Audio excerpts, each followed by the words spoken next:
जय श्री कृष्णा मित्रों, राधे राधे। गरीबी, डक और एक बंदी का जीवन, यह सब व्यक्ति के किए हुए पापों का ही फल है। आप दौलत, मित्र, पत्नी और राज्य गवाकर वापस पा सकते हैं, लेकिन यदि आप अपनी काया गवा देते हैं तो वापस नहीं मिलेगी। यदि हम बड़ी संख्या में एकत्र हो जाए तो दुश्मन को हरा सकते हैं। उसी प्रकार जैसे घास के तिनके एक दूसरे के साथ रहने के कारण भारी बारिश में भी क्षय नहीं होते। पानी पर तेल, एक कमीने आदमी को बताया हुआ राज, एक लायक व्यक्ति को दिया हुआ दान और एक बुद्धिमान व्यक्ति को पाया हुआ शास्त्रों का ज्ञान अपने स्वभाव के कारण तेजी से फैलते हैं। वह व्यक्ति क्यों मुक्ति को नहीं पाएगा जो निम्नलिखित परिस्थितियों में जो उसके मन की अवस्था होती है उसे कायम रखता है। जब वह धर्म के अनुदेश को सुनता है, जब वह स्मशान घाट में होता है, जब वह बीमार होता है, वह व्यक्ति क्यों पूर्णता नहीं हासिल करेगा जो पश्चाताप में जो मन की अवस्था होती है उसी अवस्था को काम करते वक्त बनाए रखेगा। हमें अभिमान नहीं होना चाहिए जब हम ये बातें करते हैं। 1. परोपकार, 2. आत्मसंयम, 3. पराक्रम, 4. शास्त्र का ज्ञान हासिल करना, 5. विनम्रता, 6. नीतिमत्ता। यह करते वक्त अभिमान करने की इसलिए जरूरत नहीं क्योंकि दुनिया बहुत कम दिखाई देने वाले दुर्लभ रत्नों से भरी पड़ी है। वह जो हमारे मन में रहता हमारे निकट है। हो सकता है कि वास्तव में वह हमसे बहुत दूर हो, लेकिन वह व्यक्ति जो हमारे निकट है लेकिन हमारे मन में नहीं है वह हमसे बहुत दूर है। यदि हम किसी से कुछ पाना चाहते हैं तो उससे ऐसे शब्द बोले जिससे वह प्रसन्न हो जाए। उसी प्रकार जैसे एक शिकारी मधुर गीत गाता है जब वह हिरन पर बाण चलाना चाहता है। जो व्यक्ति राजा से, अग्नि से, धर्म गुरु से और स्त्री से बहुत परिचय बढ़ाता है वह विनाश को प्राप्त होता है। जो व्यक्ति इनसे पूर्ण रूप से अलिप्त रहता है उसे अपना भला करने का कोई अवसर नहीं मिलता। इसलिए इनसे सुरक्षित अंतर रखकर संबंध रखना चाहिए। हम इनके साथ बहुत सावधानी से पेश आए। 1. अग्नि, 2. पानी, 3. औरत, 4. मूर्ख, 5. सांप, 6. राज परिवार के सदस्य। जब जब हम इनके संपर्क में आते हैं, क्योंकि ये हमें एक झटके में मौत तक पहुंचा सकते हैं। वही व्यक्ति जीवित है जो गुणवान है और पुण्यवान है, लेकिन जिसके पास धर्म और गुण नहीं उसे क्या शुभ कामना दी जा सकती है। यदि आप दुनिया को एक काम करके जितना चाहते हो तो इन 15 को अपने काबू में रखो। इन्हें इधर उधर ना भागने दे। 5 इंद्रियों के विषय। 1. जो दिखाई देता है, 2. जो सुनाई देता है, 3. जिसकी गंध आती है, 4. जिसका स्वाद आता है, 5. जिसका स्पर्श होता है। 5 इंद्रिय। 1. आंख, 2. कान, 3. नाक, 4. जिह्वा, 5. त्वचा, 5 कर्मेंद्रिय। 1. हाथ, 2. पांव, 3. मुंह, 4. जन्नेन्द्रिय। वही पंडित है जो वही बात बोलता है जो प्रसंग के अनुरूप हो, जो अपनी शक्ति के अनुरूप दूसरों की प्रेम से सेवा करता है, जिसे अपने क्रोध की मर्यादा का पता है। एक ही वस्तु देखने वालों की योग्यता के अनुरूप बिलक बिलक दिखती है। तप करने वाले में वस्तु को देखकर कोई कामना नहीं जागती। लंपट आदमी को हर वास्तु में स्त्री दिखती है, कुत्ते को हर वस्तु में मांस दिखता है। जो व्यक्ति बुद्धिमान है वह निम्नलिखित बातें किसी को ना बताए।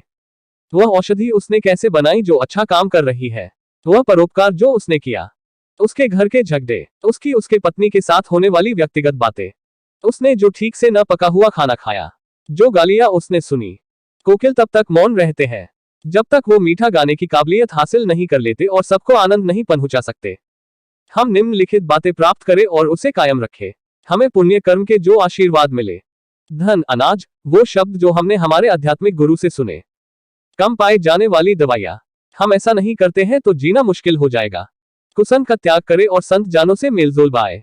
दिन और रात गुणों का संपादन करे, उस पर हमेशा चिंतन करे जो शाश्वत है और जो अनित्य है उसे भूल जाए। वह व्यक्ति जिसका हृदय हर प्राणी मात्र के प्रति करुणा से पिघलता है, उसे जरूरत क्या है किसी ज्ञान की, मुक्ति की, सर के ऊपर जटाजूट रखने की और अपने शरीर पर राख मलने की। इस दुनिया में वह खजाना नहीं है जो आपको आपके सद्गुरु ने ज्ञान का एक अक्षर दिया उसके कर्जे से मुक्त कर सके। कांटों से और दुष्ट लोगों से बचने के 2 उपाय हैं। पैर में जूते पहनो और उन्हें इतना शर्मसार करो कि वो अपना सर उठा ना सके और आपसे दूर रहे। जो अस्वच्छ कपड़े पहनता है, जिसके दांत साफ नहीं, जो बहुत खाता है, जो कठोर शब्द बोलता है, जो सूर्योदय के बाद उठता है, उसका कितना भी बड़ा व्यक्तित्व क्यों ना हो वह लक्ष्मी की कृपा से वंचित रह जाएगा। जब व्यक्ति दौलत खोता है तो उसके मित्र, पत्नी, नौकर, संबंधी उसे छोड़कर चले जाते हैं, और जब वह दौलत वापस हासिल करता है तो ये सब लौट आते हैं। इसीलिए दौलत ही सबसे अच्छा रिश्तेदार है।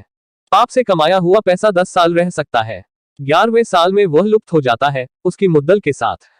एक महान आदमी जब कोई गलत काम करता है तो उसे कोई कुछ नहीं कहता। एक नीच आदमी जब कोई अच्छा काम भी करता है तो उसका धिक्कार होता है। देखिए, अमृत पीना तो अच्छा है लेकिन राहु की मौत अमृत पीने से ही हुई। विष पीना नुकसानदायी है, लेकिन भगवान शंकर ने जब विष प्राशन किया तो विष उनके गले का अलंकार हो गया। एक सच्चा भोजन वह है जो ब्राह्मण को देने के बाद शेष है। प्रेम वह सत्य है जो दूसरों को दिया जाता है। खुद से जो प्रेम होता है वह नहीं। वही बुद्धिमत्ता है जो पाप करने से रोकती है। वही दान है जो बिना दिखावे के किया जाता है। यदि आदमी को परख नहीं है तो वह अनमोल रत्नों को तो पैर की धूल में पड़ा हुआ रखता है और घास को सर पर धारण करता है। ऐसा करने से रत्नों का मूल्य कम नहीं होता और घास के तिनकों की महत्ता नहीं बती। जब विवेक बुद्धि वाला आदमी आता है तो हर चीज को उसकी जगह दिखाता है। शास्त्रों का ज्ञान अगाध है। वो कलाएं अनंत जो हमें सीखनी चाहिए। हमारे पास समय थोड़ा है। जो सीखने के मौके हैं उसमें अनेक विघ्न आते हैं, इसीलिए वही सीखे जो अत्यंत महत्वपूर्ण है। उसी प्रकार जैसे हंस पानी छोड़कर उसमें मिला हुआ दूध पी लेता है, वह आदमी चंडाल है जो एक दूर से अचानक आए हुए थके मांदे अतिथि को आदर सत्कार दिए बिना रात्रि का भोजन खुद खाता है। एक व्यक्ति को चारों वेद और सभी धर्म शास्त्रों का ज्ञान है, लेकिन उसे यदि अपने आत्मा की अनुभूति नहीं हुई तो वह उसी चमचे के समान है जिसने अनेक पकवानों को हिलाया लेकिन किसी का स्वाद नहीं चखा। वह लोग धन्य है, ऊंचे उठे हुए हैं जिन्होंने संसार समुद्र को पार करते हुए एक सच्चे ब्राह्मण की शरण ली। उनकी शरणागति ने नौक का काम किया। वे ऐसे मुसाफिरों की तरह नहीं है जो ऐसे सामान्य जहाज पर सवार है जिसके डूबने का खतरा है। चंद्रमा जो अमृत से लबालब है और जो औषधियों की देवता माना जाता है, जो अमृत के समान अमर और दैदीप्यमान है, उसका क्या हश्र होता है जब वह सूर्य के घर जाता है अर्थात दिन में दिखाई देता है। तो क्या एक सामान्य आदमी दूसरे के घर जाकर लघुता को नहीं प्राप्त होगा? यह मधुमक्खी जो कमल की नाजुक पंखड़ियों में बैठकर उसके मीठे मधु का पान करती थी, वह अब एक सामान्य कुट्स के फूल पर अपना ताव मारती है, क्योंकि वह ऐसे देश में आ गई है जहां कमल है ही नहीं, उसे कुट्स के पराग ही अच्छे लगते हैं।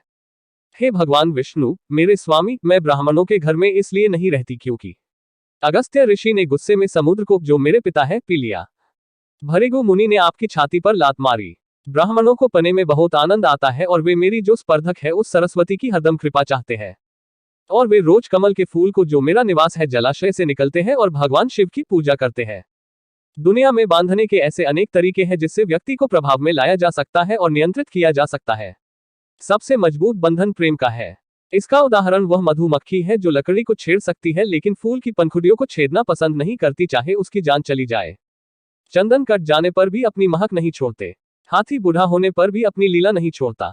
गन्ना निचोड़े जाने पर भी अपनी मिठास नहीं छोड़ता। उसी प्रकार ऊंचे कुल में पैदा हुआ व्यक्ति अपने उन्नत गुणों को नहीं छोड़ता, भले ही उसे कितनी भी गरीबी में क्यों ना बसर करना पड़े। रुक्मिणी भगवान से कहती है, हे केशव, आपने एक छोटे से पहाड़ को दोनों हाथों से उठा लिया, वह इसलिए स्वर्ग और पृथ्वी दोनों लोकों में गोवर्धनधारी कहे जाने लगे। लेकिन तीनों लोकों को धारण करने वाले आपको मैं अपने कुचों के अगले भाग से ही उठा लेती हूँ, फिर उसकी कोई गिनती ही नहीं होती। हे नाथ, बहुत कुछ कहने से कोई प्रयोजन नहीं, यही समझ लीजिए कि बड़े पुण्य से यश प्राप्त होता है। वीडियो अच्छी लगी तो लाइक करें और चैनल को सब्सक्राइब करें।